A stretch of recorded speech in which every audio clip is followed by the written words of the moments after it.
le award ngabizwa ngami, but people who are actually doing the reality show ilaba bantu abalapha. We are greatly honored because we never thought that we were going to receive an award. So thank you so much for recognizing us. Siqinisile ngempela isiZulu mangabe sithi umuntu ngabantu ngoba bonke labantu benze umnikelo wokuthi namhlanje sizothola ama-awards.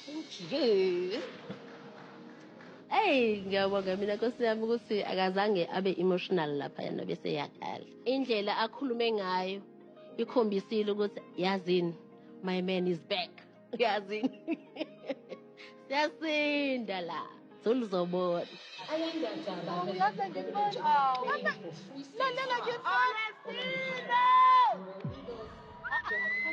uMakhumalo very excited kakhulu ngokuthi lo muntu lo uzokwamukela i-award, kodwa akazange abe excited kanje thina sithola si-honorishwa sithole i-award.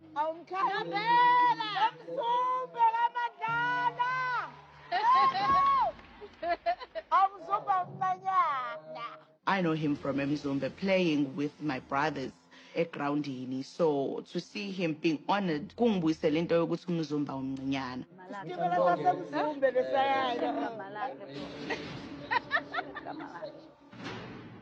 Waqala lo Gelias. Inhloko yesitimela. Angim-address. Ibese ngiyazibamba futhi ngisinjani kuphi? Why are you here? Uzo-entertain uMakhumalo manje ngendaba zesitimela futhi again uzowenzani lana? Hlonipha umcimbi.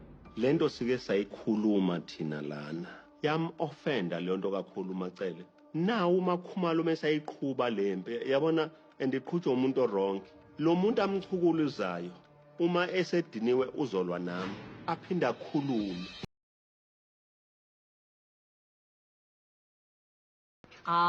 Phela ke manje na ke sekumnandi ke ngalendlela yokuthi ke wonke umuntu sekhululekile sesingasukumayo.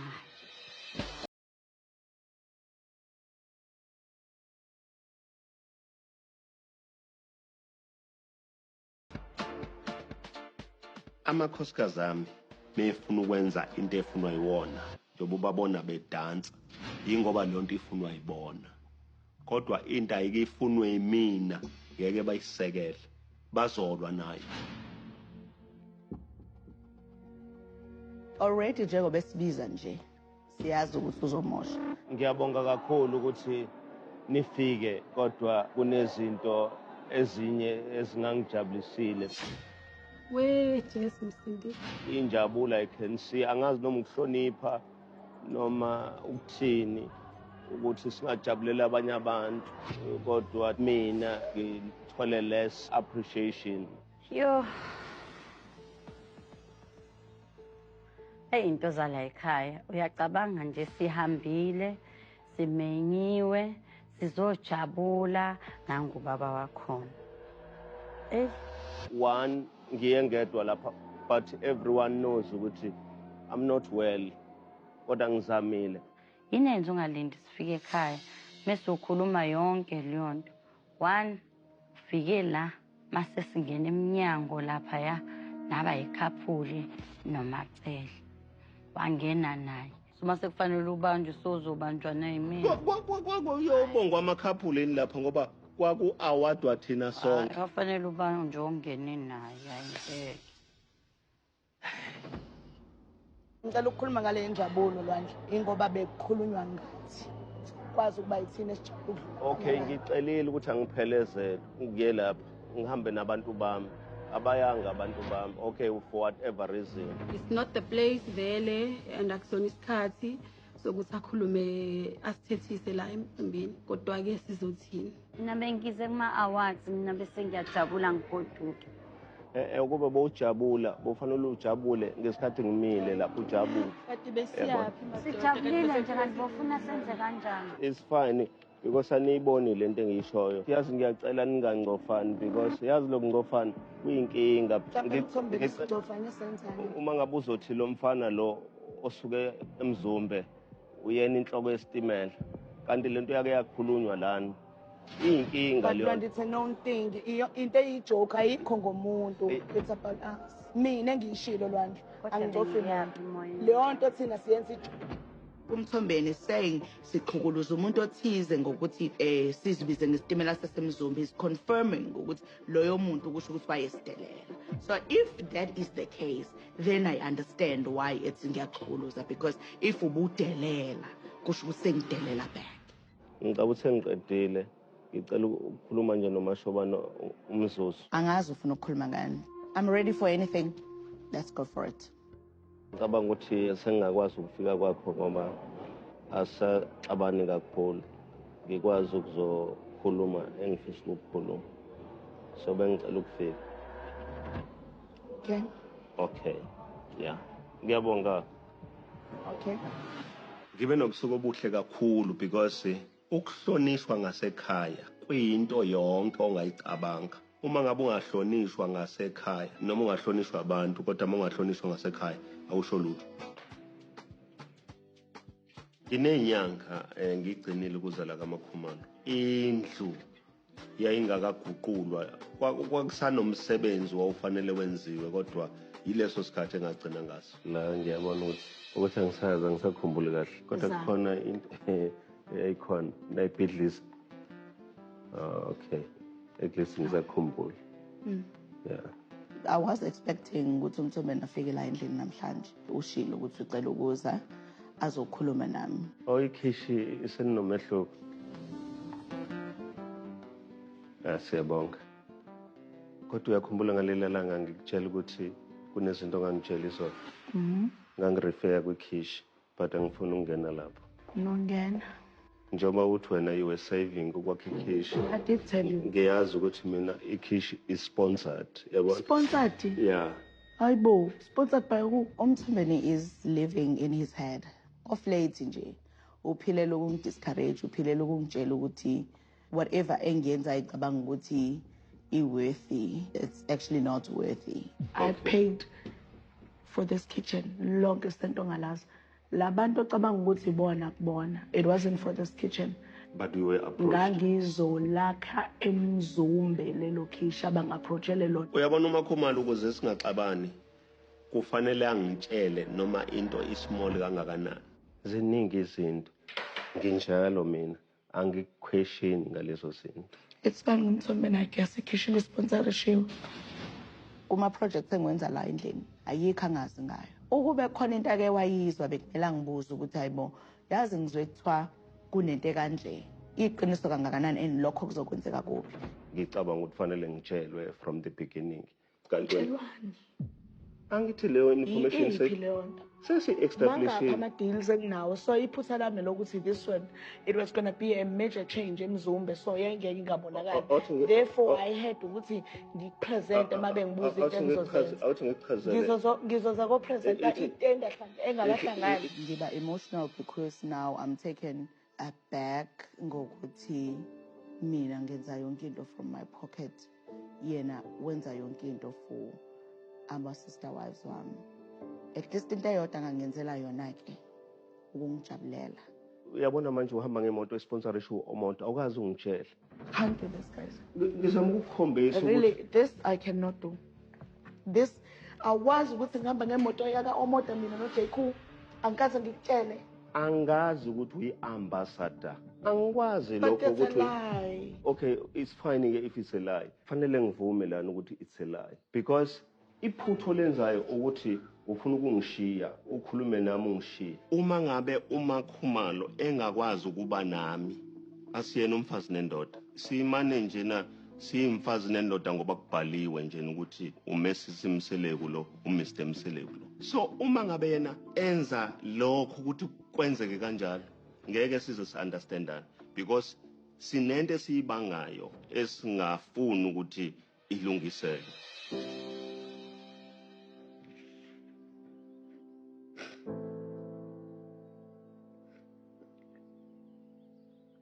Ngibhlungu kakhulu ukubona uMakhumalo ongunkosikazi wami ekhala. Leyo nto yenza ngingakwazi ukuqhubeka nokukhuluma ngoba angifuni ukwenza sengathi imizwa kaMakhumalo ayisho lutho.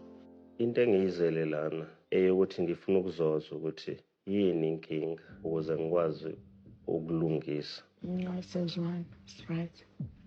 Kusho ukuthi imina-ke engifanele ngize kwami because imina engangithatha isinqumo sokuthi angizi.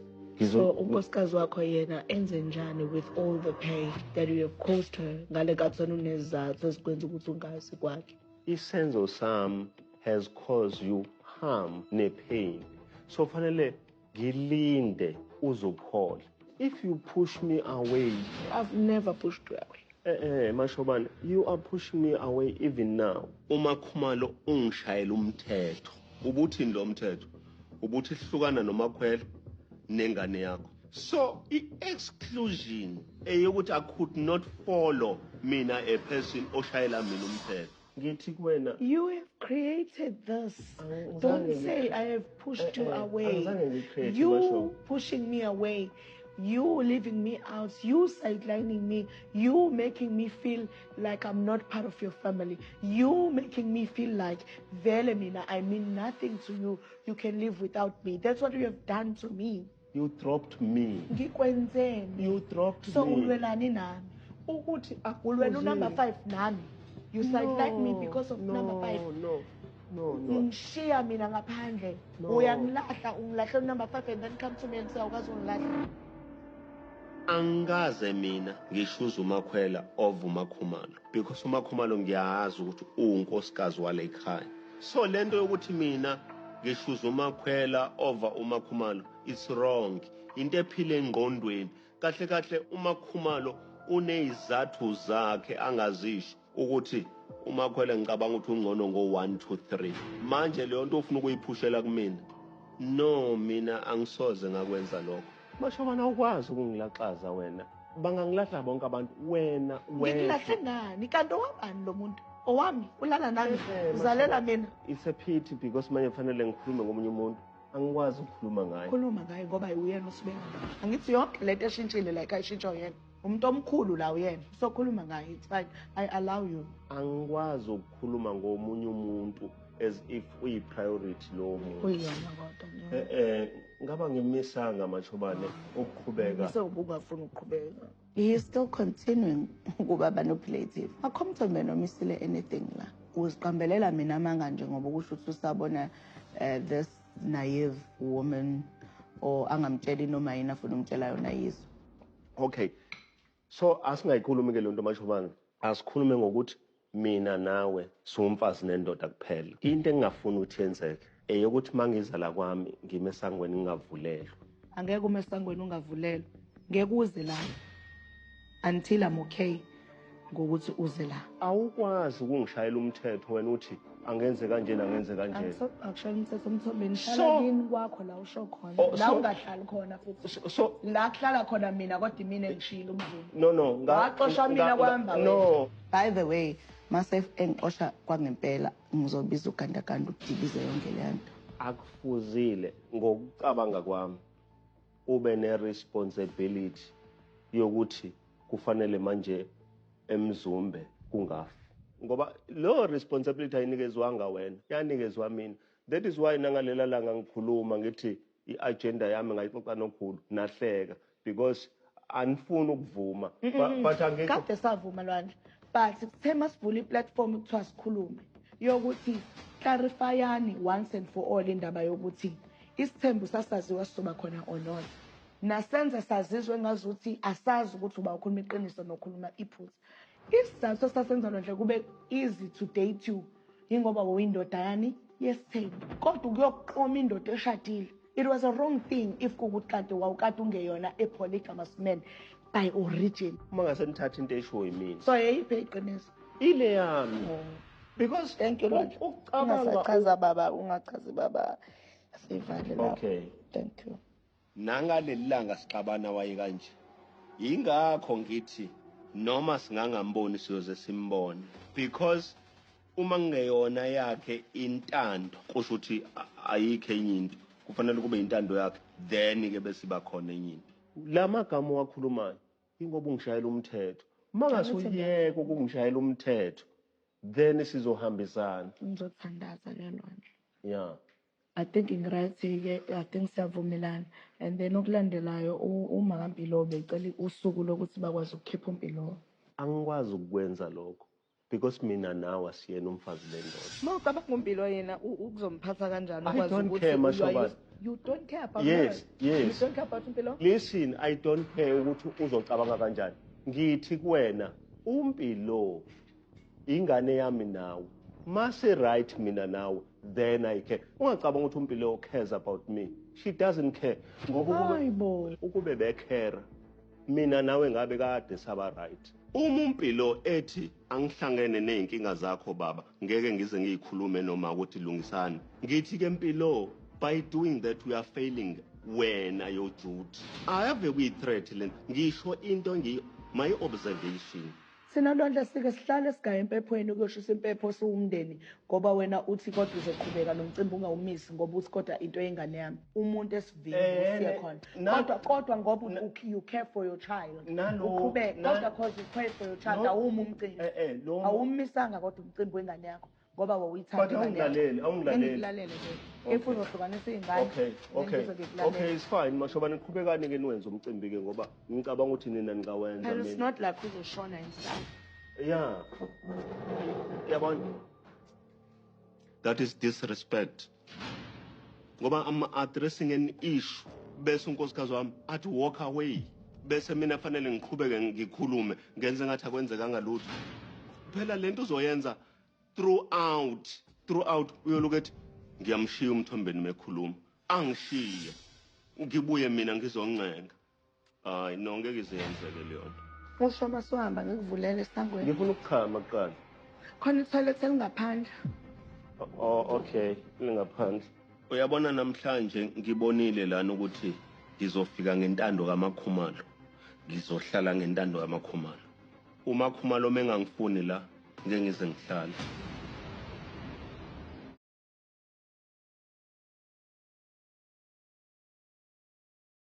Isimenyiwe uMakhumalo ukuthi sizobona her new place. Oh man, yes. Welcome. One day. I'm really hoping for a good day and a good time. And yeah, I mean, umuzuvuleleke to everybody. My friend, ngingabonisa umawanda because wena you've been here before. Yes. Abangena abantu abaneminyaka ngaphansi ka-18 la. Ngingena namhlanje ngoba kukhona thina. Masingekho mama singenile ingane la yethu. Bangena abantu. Mama angeni la. La ngilethe ngoba ngizonibonisa la. Tara. Uyabona ubani lo? Niyabona ubani lo? Ubani zenani? I took the award home because I stay far, and since it's namanye copies, it's going to be easy for Umthombeni ukuthi awadlulisela kwabanye omama. This is a visitor's room. Coco. Ngangeni. Sangeni.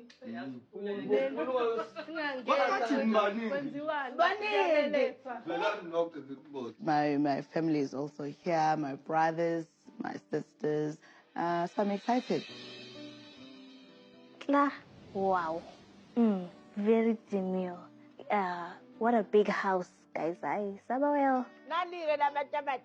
Yay! The bedroom is so huge and ede mkhulu lo muntu kusho ubaleka yedwa la kulombhede.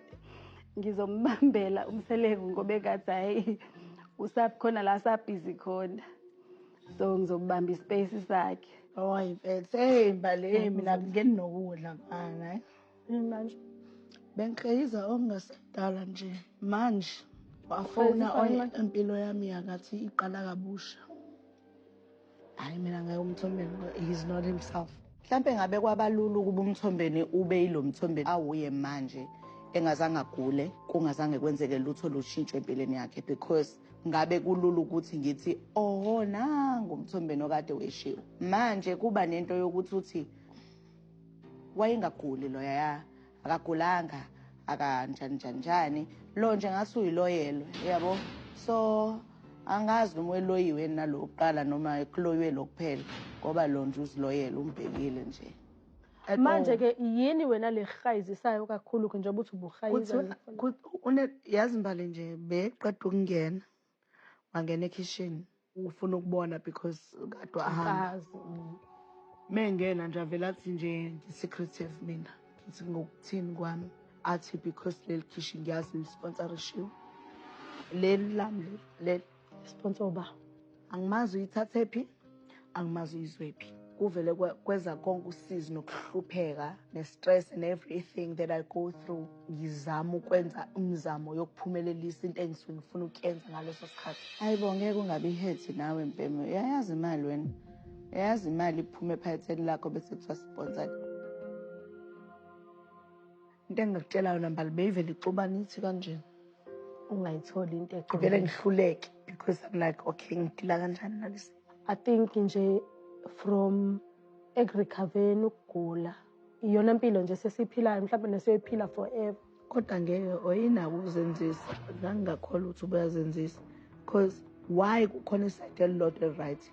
He even said to me la ngiyivale khona ngazivale mfana ethi uyaqhubeka ngathi ivale uraise nendaba yaleya nto engayiraise ukuthi wena 4 khuluma nokhulu wakhe wesithembu kodwa lokugcina lakhe lithe nje uyena ukhuluma iqiniso. If kuyena okhuluma iqiniso pho yini eyenza sijike emazwini akhulunywe uyena manje ngoba phela thina sisabambelele emazwini akhe. There is no way Mbali ukuthi ungasacrifice abantu abakwakhelile umuzi for over 10 years abantu abawu2 mhlambe kwakungcono ukudila noMusa wa before owaye sensible then lowa manje yabo lowa manje u-self-centered.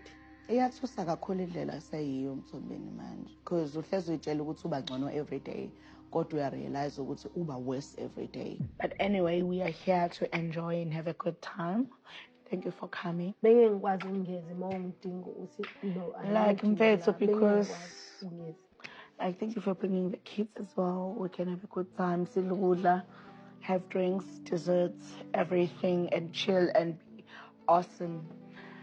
Ahambeke yena aye khona lapho khona lena my friend mina kulethi manje ngiyazi ukuthi ikamera lami le kuzobe sikuyaxoxa angikuxoxa ungasala mawufuna ngiyahamba manje ngekitchen bye bye ungalala mawufuna ngiyibona into enje you can sleep if you want. Angiyazi ke le bye ngiyasala ke sekuzobe lami ke elakho vele. uMakhumalo I'm here for yana because yonke lento eyenzakalayo uyi-experience for the first time so ngikhona ukumcathulisa but I'm loving the woman she's becoming yokwazi nje ukuzimela. Ngisuka lapho kuhlala uMakhumalo ngiza uMacele ngoba ngizwile kuthiwa usine usebelethile. Konko mami. Hello.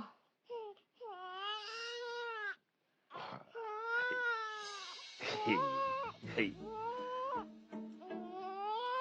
Ubona ke ngathi ingane ngiyifuni ke ilento leyenzayo. Sanibona. Yebo mntwana. Esewengane yasinele. Engane nathi ingane izofika ngo-October. Hayi baba kongisukile. Kade ningibalele nje ukuthi usine ukhulelwe ngoFebruary. Ake sine. Okay, ukhulelwe ngoba. Hayi baba ke ngizange nje ngisho lonto mina. Okay, awushongo. Sathi thina ukhulelwe eyeGoli. Nina. Yeah, ukhulelwe esikhuluma naye. Yes. eyeGoli. Yebo. NgoFebruary. Wayegoli ngoJanuary. So ingane bezofika nini ke makusuka ngoJanuary? So dokotela mina ngazi. Inyanga usine atshele mina ngazo. Ave ngitshele umunye umuntu, ngitshele uyena usine. Ubengeke abelethe manje. Mhlawumbe bezobeletha ngenyanga ezayo noma ezinyangeni ezimbili ezizayo. Na uma vele ibelethwe manje senginenkinga enkulu. Nami bengayilindelanga manje bengiyitshela ukuthi ngizoteta ngo-October. Okay, lo muntu mina ebengicabanga ukuthi yakhe ingane akuyona yakhe. Baba angazi. Sanibonani and welcome back to another video.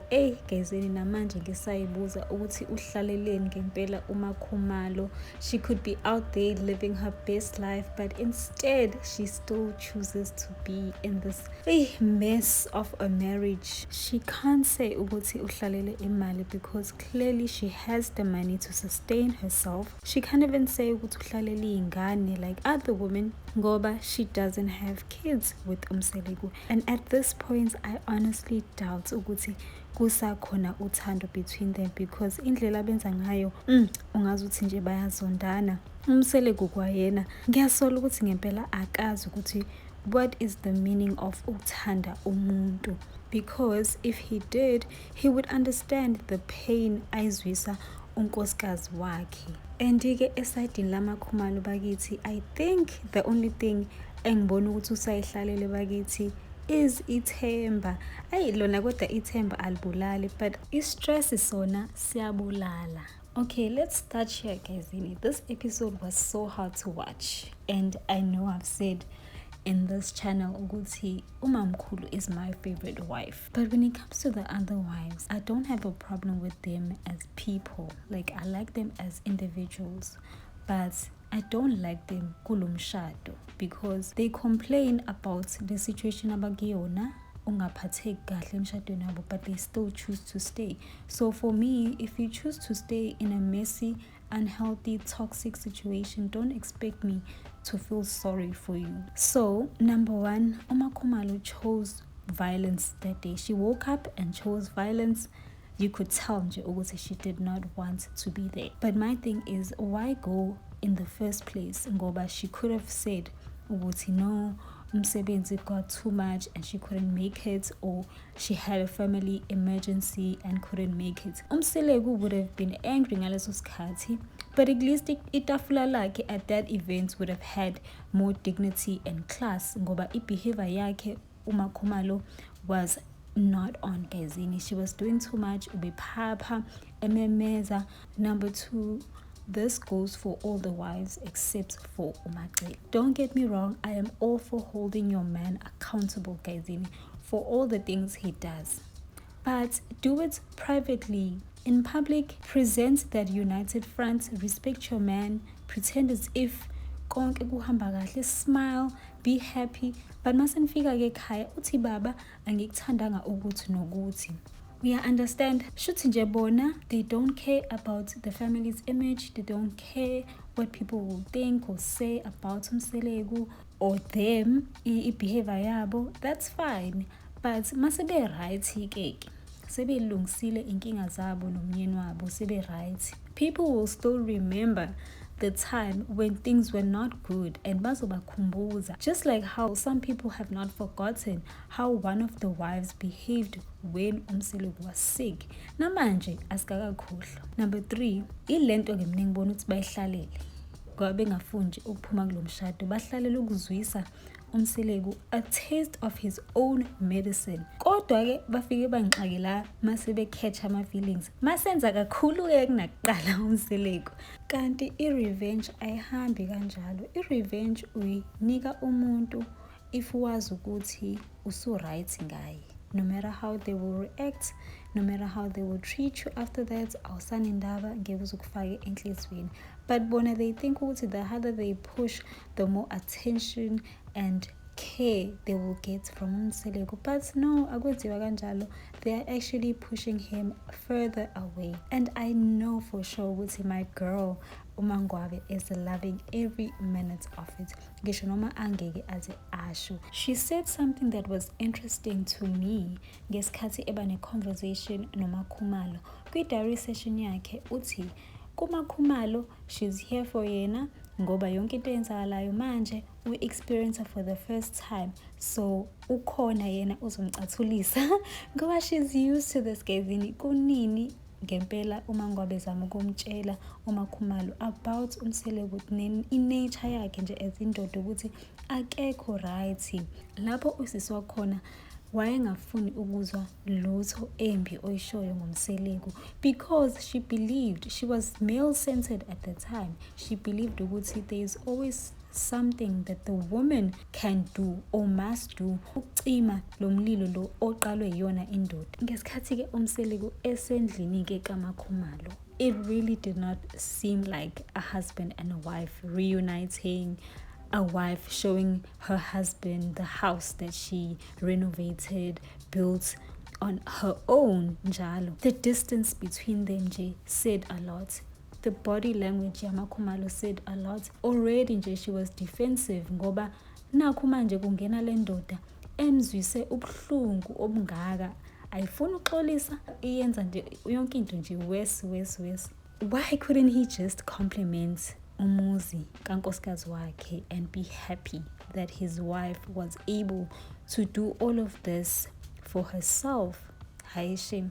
The comments were just unnecessary. Ububona nje ukuthi unomona kahle akamdingi ukuthi enze izinto zenzeke. She can do it all by herself. So I think mhlambe in his mind ubona ngathi yona yonke leyo nto is disrespect on its own.